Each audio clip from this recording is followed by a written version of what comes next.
Hey guys, welcome back to my YouTube channel. My name is Shubham. आप देख रहे हो tech wish. Axis mutual fund ने अपना एक नया एनएफओ लॉन्च किया है, जिस एनएफओ का नाम है एक्सिस कंजम्पशन फंड। तो जानेंगे इस फंड के बारे में पूरी डिटेल एंड बताएंगे कि इस फंड में आपको इन्वेस्टमेंट करना चाहिए या नहीं करना चाहिए। इस फंड का अभी एनएफओ आ रहा है, तो एनएफओ कब से लेकर कब तक अवेलेबल है, चलिए अब जानते हैं।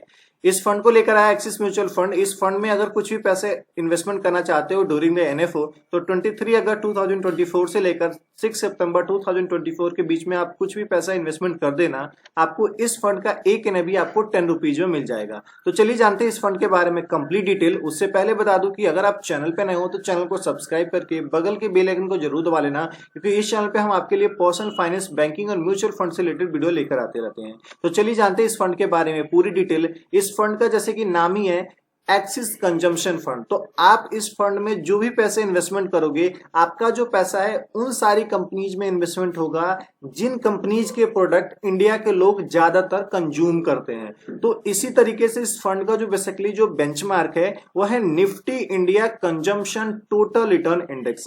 तो इस इंडेक्स को भी हम समझेंगे। इस फंड में अगर आप कुछ पैसे इन्वेस्टमेंट करना चाहते हो तो आप 100 रुपीज से स्टार्ट कर सकते हो। तो चलिए हम देखते हैं कि इंडिया के जो लोग हैं अपना पैसा ज्यादातर कहाँ पे खर्च करते हैं। कुछ डाटा है, उसके बेसिस पे हम समझते हैं।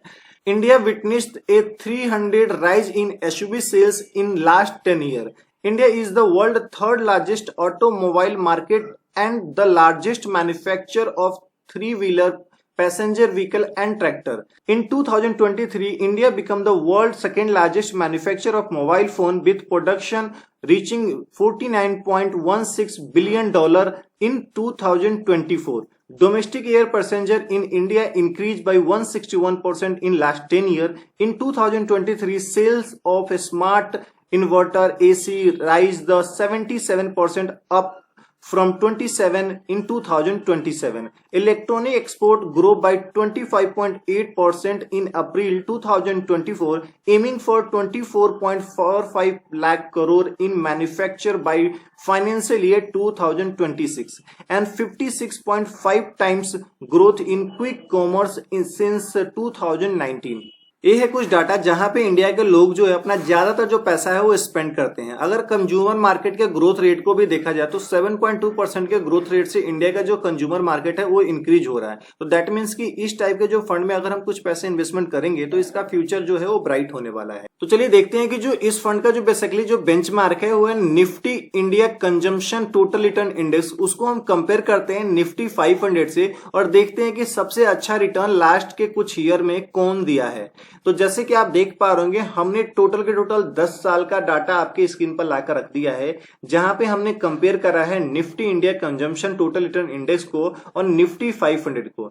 ज्यादातर ईयर में अगर आप देखोगे तो Nifty India consumption total return index है वो निफ्टी 500 को बीट किया है। तो दैट मीन्स कि यहाँ का रिटर्न ज्यादा अच्छा है। वही हम देखें कि 2009 में ग्लोबल फाइनेंशियल क्राइसिस आया था, उस टाइम में भी जो है निफ्टी 500 जो टूटा था वो है 64.3% का, but Nifty India consumption total return index जो है वो मात्र 42.3% ही टूटा था।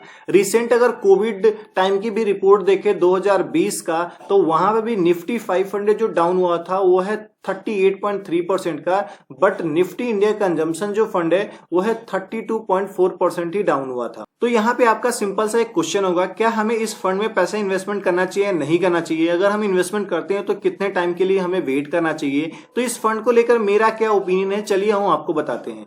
इस फंड में अगर आप कुछ पैसा इन्वेस्टमेंट करना चाहते हो तो वो आप अपने लेवल पे रिसर्च करो, तब जाके इन्वेस्टमेंट करो। हम कोई भी इन्वेस्टमेंट की सलाह आपको नहीं देंगे। अगर आप कुछ पैसे की इन्वेस्टमेंट अगर आप इस फंड में करते भी हो तो आप 5 ईयर से ज्यादा का अगर आपका गोल है तभी आप पैसे इन्वेस्टमेंट करना, अदरवाइज मत करना। अगर आप इस फंड में कुछ ना कुछ पैसे अगर आप इन्वेस्टमेंट करते हो तो कितना रिटर्न एक्सपेक्ट कर सकते हो? रिटर्न एक्सपेक्ट करने के लिए आप 13 to 14% तक का रिटर्न एक्सपेक्ट करना, उससे ज्यादा का मत करना।